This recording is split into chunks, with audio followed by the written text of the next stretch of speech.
February 1, 2 ಮತ್ತು 3ನೇ ತಾರೀಕು ನಡೆಯುತ್ತಿರುವಂಥ ಲೋಕ ಕಲ್ಯಾಣಾರ್ಥವಾಗಿ ನಡೆಯುವಂಥ ದಾಸೋಭವನ ಉದ್ಘಾಟನೆ ಹಾಗೂ 108 ಗುರುಗಳ ಪಾದಪೂಜೆ ಈ ಕಾರ್ಯಕ್ರಮಕ್ಕೆ ಪರಮ ಪೂಜ್ಯ ಜಗದ್ಗುರು ತೋಟ ಸಿದ್ದರಾಮ ಮಹಾಸ್ವಾಮಿಗಳ ಒಂದು ಕೃಪಾಶೀರ್ವಾದ, ಅವರ ಒಂದು ಮಾರ್ಗದರ್ಶನ, ಅವರ ಒಂದು ಸಲಹೆ ಮೇರೆಗೆ ಕೊಪ್ಪಳದ ಸಿದ್ದೇಶ್ವರ ಮಹಾಸ್ವಾಮಿಗಳು ಮತ್ತು ಸಿದ್ಧಗಂಗಾ ಮಹಾಸ್ವಾಮಿಗಳನ್ನು ಭಿನ್ನಾಯಿಸಿಕೊಂಡಾಗ ಈ ಕಾರ್ಯಕ್ರಮಕ್ಕೆ ಬಂದು ಆ ದಾಸೋಭವನ ಉದ್ಘಾಟನೆ ಮಾಡಬೇಕು ಅಂತಂದು ನಮ್ಮೆಲ್ಲ ಭಕ್ತರ ಸಮೂಹದಿಂದ ಹೋಗಿ ಕೇಳಿಕೊಂಡಾಗ ಅವರು ಸಹಿತಕ್ಕ ಮನಪೂರ್ವಕವಾಗಿ ಆ ಕಾರ್ಯಕ್ರಮಕ್ಕೆ ಬರ್ತೇವೆ, ಉದ್ಘಾಟನೆ ಮಾಡ್ತೇವೆ ಅನ್ನುವಂಥ ಒಂದು ಭರವಸೆಯನ್ನು ಅವರು ಕೊಟ್ಟಿದ್ದಾರೆ.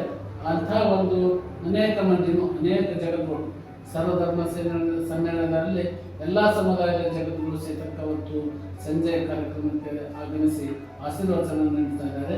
ಮತ್ತು ಎಲ್ಲ ಇದರಿಂದ ಭಾಳಷ್ಟು ನಾವು ಆಡೇ ಪೂರ್ವಭಾವಿ ಅನೇಕ 130 ಸ್ವಾಮಿಗಳು 130ಕ್ಕೂ ಹೆಚ್ಚು ಸ್ವಾಮಿಗಳು ಈ ಕಾರ್ಯಕ್ರಮಕ್ಕೆ ಸೇರ್ಬೋದು.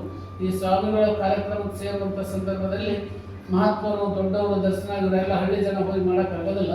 ಅದಕ್ಕಾಗಿ ಪ್ರತಿಯೊಂದು ಹಳ್ಳಿ ಸುತ್ತಮುತ್ತಲಿರುವಂಥ ಎಲ್ಲ ಹಳ್ಳಿಗಳಿಗೆ ಹೋಗಿ ನಮ್ಮ ಭಾರತೀಯ ಸಂಸ್ಕೃತಿ ಪ್ರಕಾರ ಅರ್ಶನ ಬರೀ ಹಾಗೆ ಬಾಯಿ ಮಾತಿದ್ದು ಹೇಳಿಲ್ಲ, ಮನೆ ಮನೆಗೆ ಹೋಗಿ ಅರ್ಶನ ಕುಂಕುಮ ಕೊಟ್ಟು ಈ ಪರಮ ಪೂಜ್ಯ ಜಗದ್ಗುರುಗಳವರ ಬೇರೆ ಬೇರೆ ಮಹಾಸ್ವಾಮಿಗಳ ತಪಸ್ಸುಗಳ ದರ್ಶನ ಆಶೀರ್ವಾದ ಪಡ್ಕೊಡ್ರಿ, ನೀವೆಲ್ಲ ಪುನೀತರಾಗಿರಿ ಅಂತ ತಿಳಿದುಕೊಂಡು ಎಲ್ಲ ಹಳ್ಳಿಗಳಿಗೆ ಮನೆ ಮನೆಗೆ ಹೋಗಿ ಅರಸಿಕೆಯಲ್ಲಿ ಮನೆ ಮನೆಗೆ ಹೋಗಿ ಅರ್ಶನ ಕುಂಕುಮವನ್ನು ಕೊಟ್ಟು ಅವರೆಲ್ಲ ಆಹ್ವಾನ ಮಾಡಿದ್ದೇವೆ.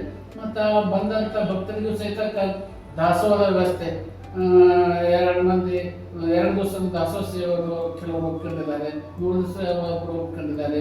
ನಂತರ ಅದರ ದಾಸೋಹಕ್ಕೂ ಏನು ಕೊರತೆ ಇಲ್ಲ, ಗರಿಗೆ ನೋಡ್ತಿದ್ದರೆ ಸುಮಾರು 10,000 ರೊಟ್ಟಿ ಕಳಿಸ್ತೇವೆ ಅನ್ನುವಂಥ ಒಂದು ಭರವಸೆಯನ್ನು ಕೊಟ್ಟಿದ್ದಾರೆ. ಮತ್ತು ಸುತ್ತಮುತ್ತಿರುವಂಥ ಎಲ್ಲ ಹಳ್ಳಿಗಳ ಜನರಿಗೆ ಸಹಿತ ರೊಟ್ಟಿ ತರ್ತಾರೆ, ಆಮೇಲೆ ಕರಿಗಡು ತರ್ತಾರೆ, ಗೋಂದೆ ತರ್ತಾರೆ. ಅವರೆಲ್ಲರ ಸಹಾಯ ಸಹಕಾರದಿಂದನೇ ಇವತ್ತು ಈ ದೊಡ್ಡ ಪ್ರಮಾಣದ ಒಂದು ಕಾರ್ಯಕ್ರಮ ಹಮ್ಮಿಕೊಂಡಿದ್ದೇವೆ. ಅವರೆಲ್ಲರ ಸಹಕಾರದಿಂದ ಈ ಕಾರ್ಯಕ್ರಮ ಯಶಸ್ವಿ ಆಗಲಿ.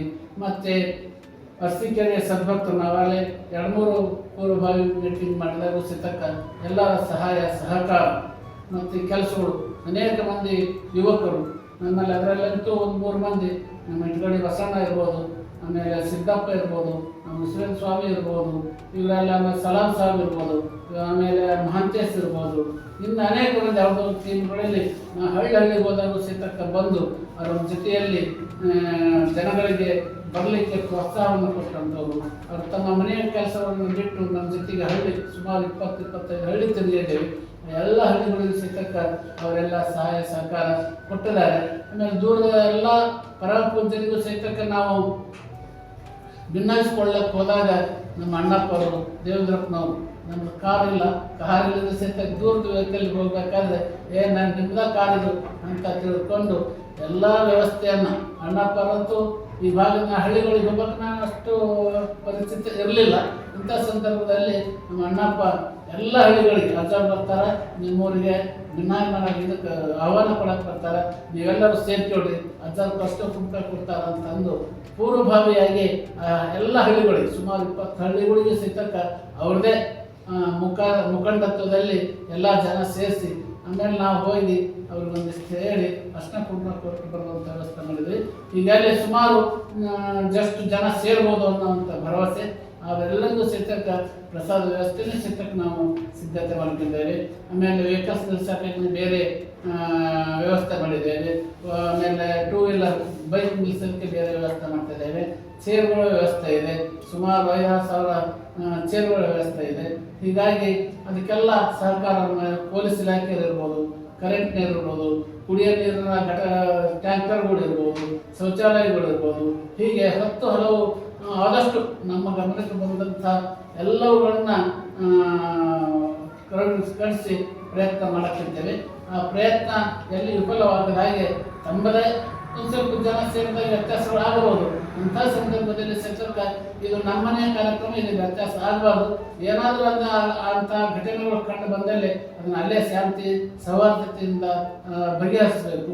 ಆಮೇಲೆ ಸಣ್ಣ ಮಕ್ಕಳು ಬರ್ತಿರ್ತಾರೆ, ಆ ಮಕ್ಕಳಿಗೆ ಆಮೇಲೆ ಅನೇಕ ಸಾಂಸ್ಕೃತಿಕ ಕಾರ್ಯಕ್ರಮಗಳು ಈ ಭಾಗದಲ್ಲಿ ಆದಂಥ ಗೋವಿಂದಗೌಡರು ಆಮೇಲೆ ಸರಿಗಮ ಪದರ್ಶ ಕಾರ್ಯಕ್ರಮ, ಆಮೇಲೆ 3ನೇ ದಿವಸ ಮೊಳಿಗೆ ಮಾರಯ್ಯ ನಾಟಕ, ಹೀಗೆ 10 ಹಲವು ಕಾರ್ಯಕ್ರಮಗಳು 3 ದಿವಸ ಒಳ್ಳೆಯ ಒಂದು ಈ ಭಾಗಕ್ಕೆ ಸಂದೇಶವನ್ನು ಕೊಡುವಂಥ, ಒಳ್ಳೆಯ ಮಾತುಗಳನ್ನು ಕೊಡುವಂಥ ಪರಮ ಪೂಜ್ಯರು ಬರ್ತಾ ಇದ್ದಾರೆ. ಒಂದು ಹಕ್ಕಿ ಹೊಡಿಬೇಕಾದ 100 ಹಕ್ಕಿ, ಒಂದು ಮರದಲ್ಲಿ ಒಂದು 100 ಹಕ್ಕಿ ಕುಂತ್ರೆ 100 ಕಲ್ಲಿಲ್ಲಿ ಹೊಡೆಯೋದು ಬೇಕಾಗಿಲ್ಲ, ಒಂದು ಕಲ್ಲಲ್ಲಿ ಹೊಡೆದ್ರೆ 100 ಹಕ್ಕಿನ ಹಾರು ಹೋಗ್ತವೆ. ಹಾಗೆ ಈ ಬಂದಂಥ ಒಬ್ಬ ಮಹಾಸ್ವಾಮಿಗಳವರ ಆಶೀರ್ವಚನ ಒಬ್ಬೊಬ್ಬರ ಹೃದಯದಲ್ಲಿ ಮುಟ್ಟಬಹುದು. ಆ ದಶೆಯಲ್ಲಿ ಅಂಥ ಒಬ್ಬ 100 ಮಂದಿ ಸ್ವಾಮಿಗಳು ಒಬ್ಬ ಸ್ವಾಮಿಗಳು ಮಾತಾಡಿದ್ರು ಸಹಿತ ಆ ಮಾತು ಅವರ ಹೃದಯಕ್ಕೆ ಮುಟ್ಟುವಂಥ ಪರಮ ಪೂಜ್ಯರು ಬಂದಿರ್ತಾರೆ. ಅದಕ್ಕೆ ಅವರೆಲ್ಲರ ಆಶೀರ್ವಾದ ತಾವೆಲ್ಲ ಪಡ್ಕೊಳ್ಬೇಕು. ಈ ಭಾಗದ ಜನತೆಗೆ ಒಳ್ಳೇದಾಗಬೇಕು ಅನ್ನೋ ಉದ್ದೇಶದಿಂದ, ಈ ನಾಡಿಗೆ ಒಳ್ಳೇದಾಗಬೇಕು ಅನ್ನೋ ಉದ್ದೇಶದಿಂದ ಈ ಕಾರ್ಯಕ್ರಮ, ಇದು ಒಂದು ದಾಸೋಭವನ ಉದ್ಘಾಟನೆ ಅನ್ನೋದು ಒಂದು ನೆಪ. ಈ ಸ್ವಾಮೀಜಿಗಳನ್ನು ಕರೆಸಲೇ ನಮ್ಮ ಉದ್ದೇಶ ಆಗಿತ್ತು. ಆ ನೆಪದಲ್ಲಿ 100 ಮಂದಿ ಸ್ವಾಮೀಜಿಗಳನ್ನು ಕರೆಸಿ ಈ ಭಾಗದ ಜನತೆಗೆ ದರ್ಶನ ಆಶೀರ್ವಾದ ಕೊಡಬೇಕು ಅನ್ನೋದೇ ಹೊರತು ಮತ್ತೆ ಯಾವುದೂ ಉದ್ದೇಶ ಇರಲಿಲ್ಲ. ಅಂಥ ಒಂದು ಉದ್ದೇಶದ ಕಾರ್ಯಕ್ರಮಕ್ಕೆ ಈ ಭಾಗದ ಸುತ್ತಮುತ್ತ ಎಲ್ಲ ಹಳ್ಳಿಗಳು ಹೋದಾಗೆಲ್ಲ ಭಾಳಷ್ಟು ನಮ್ಮ ಸಾಹೇಬ್ ಹೇಳಿದಾಗ ಭಾಳಷ್ಟು ಜನಗಳು ಗೌರವಪೂರ್ವಕವಾಗಿ ಏನು ಭಜನೆ ಮಾಡೋರು, ಡೋಲು ಬಾರಿಸೋರು, ಆಶೀರ್ವಚನ ಕೇಳೋರು ಎಲ್ಲರ ಒಳ್ಳೆಯ ಗೌರವಪೂರ್ವಕವಾಗಿ ಬರಮಾಡಿಕೊಂಡು ನಮ್ಮ ಹೇಳಿದಂಥ ಅರ್ಶನ ಕುಂಕುಮವನ್ನು ಇಸ್ಕೊಂಡು, ಇಲ್ಲ ನಾವು 3 ದಿವಸ ನಮ್ಮದೇ ಕಾರ್ಯಕ್ರಮ, ಅರಸಿಕೇರಿ ಕಾರ್ಯಕ್ರಮ ಅಂತ ಅಲ್ಲಿ ತಿಳ್ಕೊಂಡಿಲ್ಲ, ನಾವು ಹಳ್ಳಿ ಜನರೆಲ್ಲ ನಮ್ಮ ಕಾರ್ಯಕ್ರಮ ಅಂತ ತಿಳ್ಕೊಂಡು 3 ದಿವಸ ಇರ್ತೇವೆ ಅನ್ನುವಂಥ ಭರವಸೆಯನ್ನು ಕೊಟ್ಟಿದ್ದಾರೆ. ಅವರೆಲ್ಲರೂ ಬಂದು ದಸರಾ ಆಶೀರ್ವಾದ ಪಡೆದುಕೊಂಡು ಪುನೀತರಾಗಲಿ ಅನ್ನೋಂಥದ್ದು ನಮ್ಮ ಆಸೆ. ಅದೆಲ್ಲ ಭಗವಂತನ ಇಚ್ಛೆಯನ್ನು ಈಡೇರಿಸಲಿ ಅಂತಂದು